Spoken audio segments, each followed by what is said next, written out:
Good morning, everyone. I want to just give you my weekly update. This has been a good couple weeks. Usually, I'm sharing not such good news, but in the last couple weeks, we just had just a couple good weeks. And for one, about 2 weeks ago, my liver really was failing. It was over a weekend, and some of my markers of the liver in my blood test were starting to rise. And I asked for all of you to pray.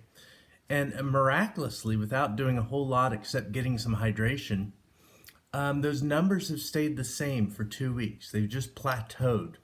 And there's really no reason why. We haven't changed treatment or anything. But I really think it's your prayer. The last two blood works have shown those numbers not necessarily going down, but they're not going up. And I just almost picture like a fire line where you guys are praying for that liver to hold, which is what I asked you to do. And it's holding. It's not good, but it's holding. It's not going down, but it is holding. The other good news is my mom and dad and my brother, who I haven't seen over a year because of COVID, is out here visiting, and we're just having a lot of joy and laughter and just a good time. Just having their presence here is lifting my soul.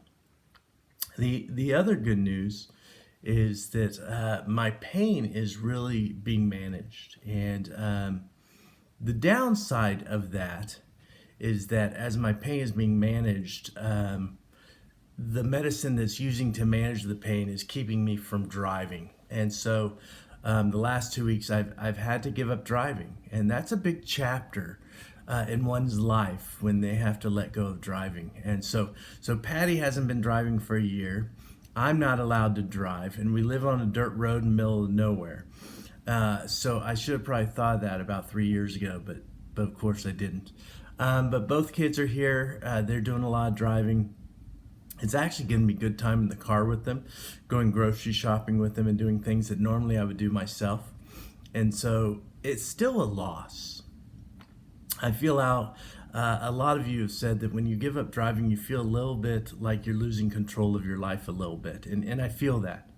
And it's made me think the last couple of weeks of the loss that I've been experiencing since September. I have to say, saying goodbye to my position as pastor at St. Andrews is a huge loss in my life. I have to say driving is a huge loss. I've had to give up bicycling and even taking long walks. There's a loss in my physicality as I'm weaker and I'm not as strong, and there's a loss in that. Most of the food I like, I'm just not able to digest. And so I go out to eat and I'm looking on the menu and there may be one thing that looks good to me. And there's a loss there because there is some things with food. I like food and I like sugar, and I've had to give that up. And I've had to give up beer and a lot of things in life I'm experiencing as loss. As we're downsizing financially, we're having to let go of things. And again, it's loss. And so the way I'm approaching it is God kind of gave me an image, and not all of you may agree or connect with the way I'm using it, but the image is baptism. And different traditions see baptism slightly different. But we all see baptism as the sense of cleansing, that when we say yes to God, God is saying yes to us. And there's this cleansing, the river of life, the water, living water that Jesus proclaimed washes over us. It's this idea that Jesus is saying, I'm saying yes to you. And as I go through all this loss, I feel like I'm going through a great big baptism. And regardless if God is healing me or taking me home, I'm experiencing this huge cleansing experience in my life. There's an old saying that says that when all is gone, all you may have left is you and Jesus. And is that enough? And I feel like I'm experiencing that. I feel like I'm experiencing that on many levels. And so sometimes I wonder that all this loss, and I think loss is real. We have to lament loss and we have to grieve loss. But in all of it, I feel like God is setting me free. And there's this beautiful cleansing where I'm experiencing the living water of Jesus, and it's actually enough. I think that's a question all of us have to ask. That in our loss, is Jesus enough? And I think I'm facing that more and more and more.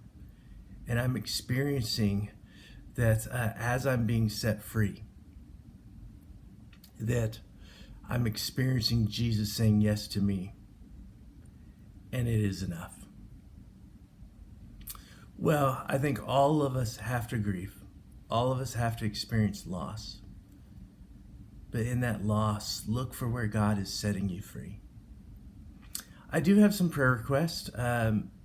Please pray for my liver to continue to stay stable. Even last night, my coloring looked a little yellow, and it kind of makes us nervous and different symptoms. But we just pray that it just stays stable. We also pray that this clinical trial works. We have no idea if it's working or not. We'll know, I think April 19th is when I get my scan. And so just pray for the efficacy of this drug, that it actually works. Continue to pray for the boys and for Patty. They're in the thick of school, and I think Patty is doing well. She's strong physically. I think emotionally, all of this back and forth, especially the scare of a couple of weeks ago with my liver failing, we thought this was it, was very sobering for all of us. Pray for our time with our family, that we just have a good time in the next couple of weeks with them. Again, thank you. Thank you for all your love. You are showing Jesus in flesh to us, and that's enough. Your love has been carrying me through. Take care. Bye.